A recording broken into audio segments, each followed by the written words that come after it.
I'm going to start this review with a complaint I hear all the time. You see a projector that promises a 200-inch screen, 4K upscaling, and Dolby Vision on the product page, you get excited, you order it. And then when you finally set it up in your living room, the picture looks dim, the focus drifts, and you end up watching movies on a laptop again. The last thing anyone wants is to spend money on a home theater gadget that ends up being more hassle than joy. Link is in the description if you want to check the product details on Amazon, because before I hit play on this video I dug through a lot of forums, Q&A sections, and the handful of reviews that exist for the Hisense M2 Pro, trying to separate the hype from the real-world experience. First off, let's talk about the category you're dealing with. Portable lifestyle projectors have become a crowded space, ranging from tiny pocket-sized units that brighten a bedroom wall to larger home theater models that can truly replace a TV. The sweet spot is usually a device that can throw a decent-sized picture, stay bright enough in ambient light, and stay focused without you having to constantly tweak it. The Hisense M2 Pro markets itself as a triple laser projector with 1300 ANSI lumens, a 4K AI upscaler, and an automated obstacle avoidance system. Those specs sound impressive on paper, but what matters is how they translate into everyday use. Who should buy this? If you're someone who wants a flexible big screen solution for movie nights, casual gaming, or streaming Netflix in a bedroom, dorm, or even a small living room, the M2 Pro could be a good fit.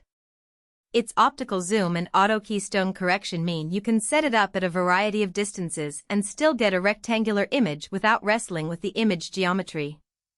The built-in Vidaa OS, which includes Netflix and a handful of other streaming apps, lets you go from turn it on to play the new episode in under a minute, which is exactly the kind of convenience people look for in a portable projector. Who should skip it? If you're a hardcore gamer who needs a super low input lag display, or a content creator who demands color-accurate, 4K native resolution for professional work, this isn't the right tool. The M2 Pro still upscales to 4K, but its native resolution is lower, and while the AI upscaler does a respectable job with most streaming content, it won't match a dedicated 4K TV. Also, if your primary viewing space is a bright living room with large windows, 1300 lumens may not be enough to overcome daylight spill. You'll still need to dim the lights or use a screen to get the best picture. Now let's get into the practical strengths. The first thing I noticed after unpacking was the ease of setup.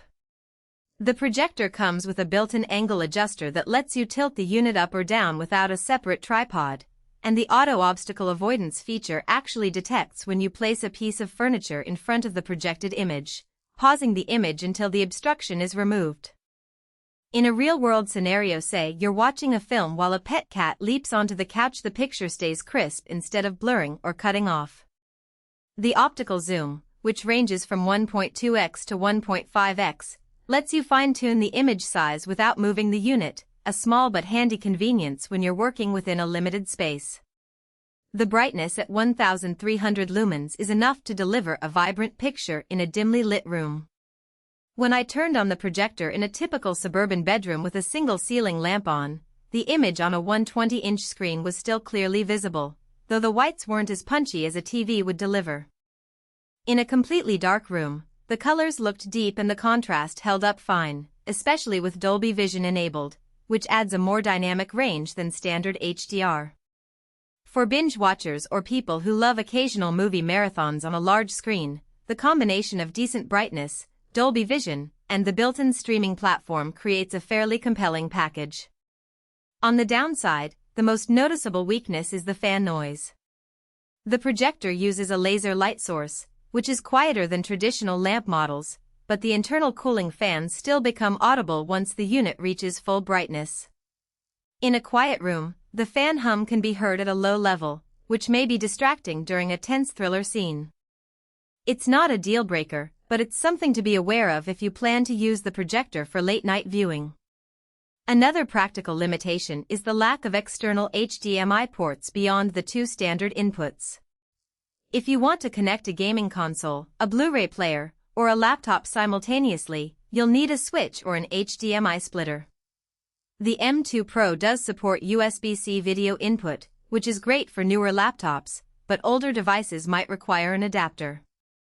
In my testing, the HDMI ports were functional and stable, but the limited number of inputs could become a bottleneck for users who enjoy swapping sources often. Battery life is